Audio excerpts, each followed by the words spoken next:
Week on Square Roots by Russell Burton.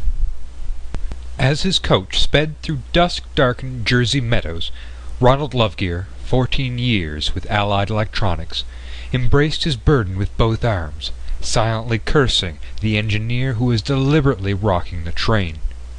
In his thin chest he nursed the conviction that some day there would be an intelligent robot at the throttle of the 510 to Philadelphia. He carefully moved one hand and took a notebook from his pocket. That would be a good thing to mention at the office next Monday. Again he congratulated himself for having induced his superiors to let him take home the company's most highly developed mechanism to date. He had already forgiven himself for the little white lie that morning. Pascal, he had told them, is a little weak on square roots. That had done it. Old Harwick would never permit an Allied computer to hit the market that was not the absolute master of square roots. If Lovegear wanted to work on Pascal on his own time, it was fine with the boss. Ronald Lovegear consulted his watch. He wondered if his wife would be on time. He had told Corinne twice over the phone to bring the station wagon to meet him. But she had been so forgetful lately. It was probably the new house. 6 rooms to keep up, without a maid, was quite a chore. His pale eyes blinked. He had a few ideas along that line, too. He smiled and gave the crate a gentle pat.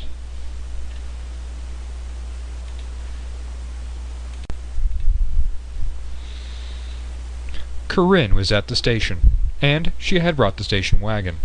Lovegear managed to get the crate to the stairs of the coach, where he consented to the assistance of a porter. "It's not really heavy," he told Corinne, as he and the porter waddled through the crowd. "Actually, only 57 pounds 4 ounces. Aluminum casing, you know?" "No, I didn't," began Corinne. "But it's delicate," he continued. "If I should drop this?" He shuddered.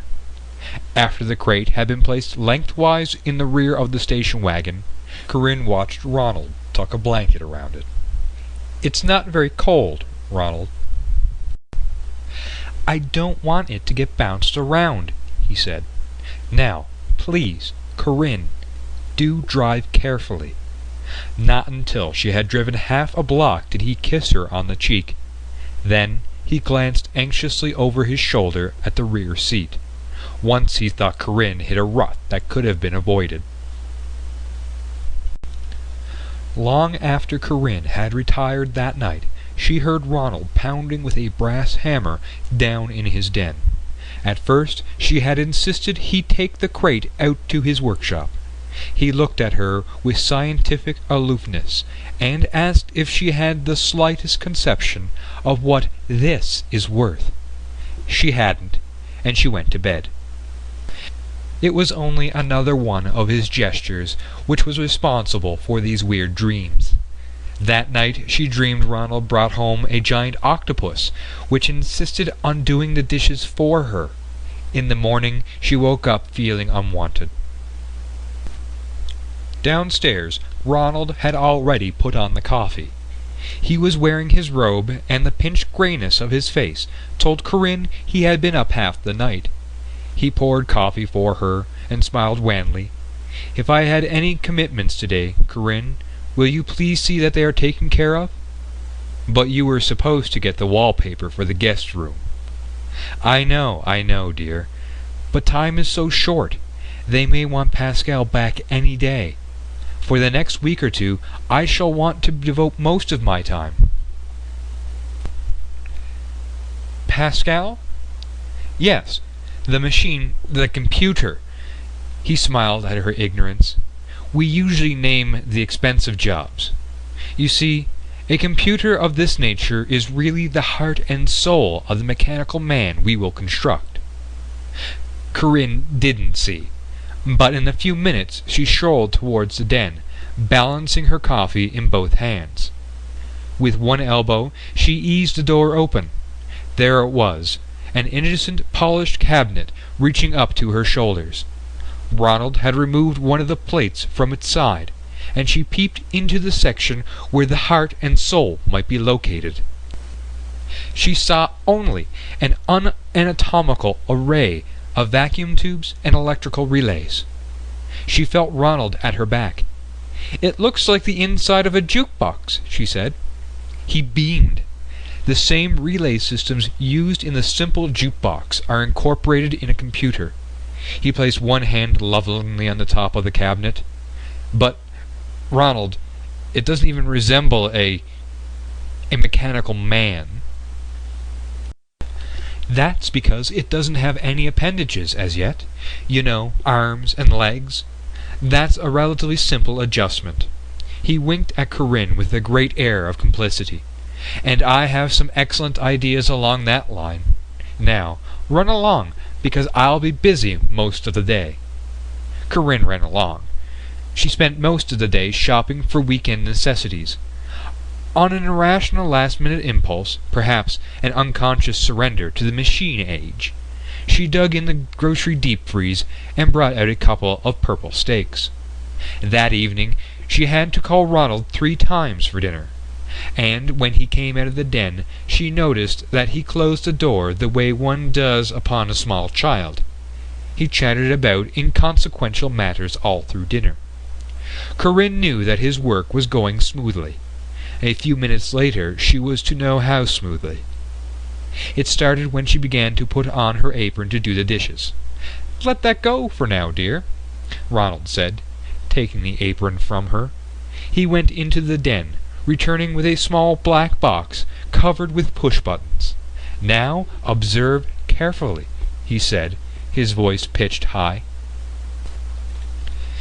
He pushed one of the buttons, waited a second with his ear cocked towards the den, then pushed another. Corinne heard the turning of metal against metal, and she slowly turned her head. "Oh!" She suppressed a shriek, clutching Ronald's arm so tightly he almost dropped the control box. Pascal was walking under his own effort, considerably taller now with the round aluminum legs Ronald had given him. 2 metal arms also hung at the sides of the cabinet. One of these rose stiffly as though for balance. Corinne's mouth opened as she watched the creature jerk awkwardly across the living room. "Oh, Ronald, the fishbowl!"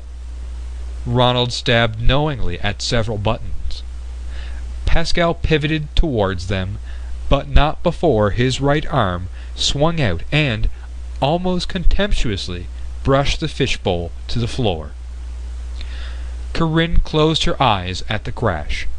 Then she scooped up several little golden bodies and rushed for the kitchen. When she returned, Ronald was picking up pieces of glass, dabbing at the pool of water with one of her bathroom towels. Pascal, magnificently aloof, was standing in the center of the mess. "I'm sorry," Ronald looked up. "It was my fault. I got confused on the buttons." But Corinne's glances towards the rigid Pascal held no indictment. She was only mystified. There was something wrong here. "But Ronald, he's so ugly without a head. I thought that all robots—" "Oh, no," he explained. "We would put heads on them for display purposes only. Admittedly, that captures the imagination of the public. That little adapter shaft at the top could be the neck, of course." He waved Corinne aside and continued his experiments with the homemade robot. Pascal moved in controlled spasms around the living room. Once he walked just a little too close to the floor-length window, and Corinne stood up nervously. But Ronald apparently had mastered the little black box. With complete confidence, Corinne went into the kitchen to do the dishes. Not until she was elbow-deep in suds did she recall her dreams about the octopus. She looked over her shoulder, and the curious, unwanted feeling came again. The following afternoon, after Ronald had cancelled their Sunday drive into the country, Pascal, with constant exhortations by Ronald at the black box, succeeded in vacuum cleaning the entire living room. Ronald was ecstatic. "Now do you understand?" he asked Corinne. "A mechanical servant! Think of it! Of course mass production may be years away, but—" "Everyone will have Thursday nights off," said Corinne. But Ronald was already jabbing at buttons as Pascal dragged the vacuum cleaner back to its niche in the closet. Later, Corinne persuaded Ronald to take her to a movie, but not until the last moment was she certain that Pascal wasn't going to drag along. Every afternoon of the following week, Ronald Lovegear called from the laboratory in New York to ask how Pascal was getting along. "Just fine," Corinne told him on Thursday afternoon, "but he certainly ruined some of the tomato plants in the garden. He just doesn't seem to hoe in a straight line. Are you certain it's the green button I push?" "It's probably one of the pressure regulators," interrupted Ronald. "I'll check it when I get home." Corinne suspected by his lowered voice that Mr. Hardwick had walked into the lab. That night Pascal successfully washed and dried the dishes, cracking only 1 cup in the process. Corinne spent the rest of the evening sitting in the far corner of the living room, thumbing the pages of a magazine. On the following afternoon, prompted perhaps by the perverse female trait which demands completion of all projects once started, Corinne lingered for several minutes in the vegetable department at the grocery. She finally picked out a fresh, round, and blushing pumpkin. Later in her kitchen, humming a little tune under her breath, Corinne deftly maneuvered a paring knife to transform the pumpkin into a very reasonable facsimile of a man's head. She placed the pumpkin over the tiny shaft between Pascal's box-shaped shoulders and stepped back. She smiled at the moon-faced idiot grinning back at her. He was complete and not bad-looking. But just before she touched the red button once and the blue button twice, which sent Pascal stumbling out to the backyard to finish weeding the circle of pansies before dinner, she wondered about the gash that was his mouth. She distinctly remembered carving it so that the ends curved upward into a frozen and quite harmless smile. But one end of the toothless grin seemed to sag a little, like a cynical smile of one who knows his powers have been underestimated. Corinne would not had to worry about her husband's reaction to the new vegetable top Pascal. Ronald accepted the transformation good-naturedly, and thinking that a little levity, once in a while, was a good thing. "And after all," said Corinne later that evening, "I'm the one who has to spend all day in the house with—" she lowered her voice, "with Pascal." But Ronald wasn't listening. He retired to his den to finish the plans for the mass production of competent mechanical men, one for every home in America. He fell asleep with the thought. Corinne and Pascal spent the next 2 weeks going through pretty much the same routine. He methodically jolting through the household chores, she walking aimlessly from room to room, smoking too many cigarettes. She began to think of Pascal as a boarder. Strange. At first he had been responsible for that unwanted feeling, but now his helpfulness around the house had lightened her burden. And he was so cheerful all the time, after living with Ronald's preoccupied frown for 7 years. After luncheon one day, when Pascal neglected to shut off the garden hose, she caught herself scolding him as if he were human. Was that a shadow from the curtain waving in the breeze, or did she see a hurt look flit across the mouth of the pumpkin? Corinne put out her hand and patted Pascal's cylindrical wrist. It was warm. Flesh-warm. She hurried upstairs and stood breathing heavily with her back to the door. A little later, she thought she heard someone with a heavy step, moving around downstairs. "I left the control box down there," she thought. "Of course, it's absurd."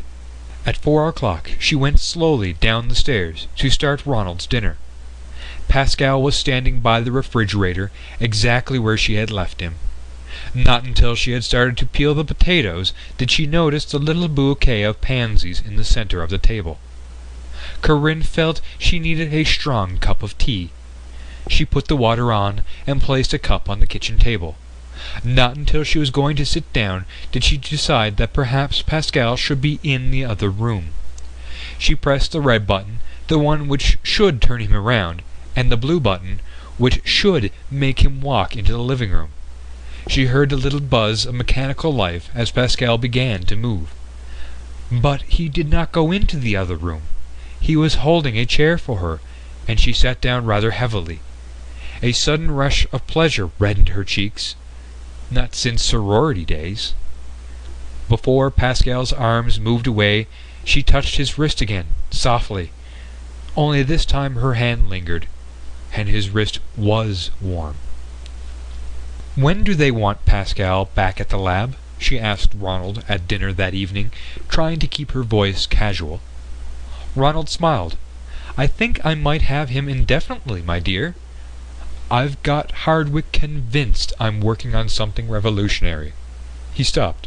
"Oh, Corinne, you spilled coffee all over yourself." The following night, Ronald was late in getting home from work. It was raining outside the Newark station, and the cabs deliberately evaded him. He finally caught a bus, which deposited him 1 block from his house. He cut through the back alley, hurrying through the rain. Just before he started up the stairs, he glanced through the lighted kitchen window. He stopped, gripping the railing for support. In the living room were Pascal and Corinne. Pascal was reclining leisurely from the fireside chair. Corinne was standing in front of him. It was the expression on her face which stopped Ronald Lovegear. The look was a compound of restraint and compulsion, the reflection of some deep struggle in Corinne's soul. Then she suddenly leaned forward and pressed her lips to Pascal's full, fleshy pumpkin mouth. Slowly, one of Pascal's aluminum arms moved up and encircled her waist. Mr. Lovegear stepped back into the rain. He stood there for several minutes. The rain curled around the brim of his hat, dropped to his face, and rolled down his cheeks with the slow agitation of tears. When, finally, he walked around to the front and stamped heavily up the stairs, Corinne greeted him with a flush in her cheeks. Ronald told her that he didn't feel quite up to dinner. Just coffee, please. When it was ready, he sipped slowly, watching Corinne's figure as she moved around the room. She avoided looking at the aluminum figure in the chair. Corinne stood looking at the closed door and listened to the furious pounding. 10 minutes later, Ronald came out and went straight to the phone. Yes, immediately, he told the man at the freight office. While he sat there waiting, Corinne walked upstairs. Ronald did not offer to help the freight men drag the box outside. When they had gone, he went into the den and came back with the pumpkin. He opened the back door and hurled it out into the rain. It cleared the back fence and rolled down the alley, stopping in a small puddle in the cinders. After a while, the water level reached the mouth, and there was a soft choking sound. The boy who found it the next morning looked at the mouth and wondered why anyone would carve such a sad jack-o'-lantern. End of week on Square Roots.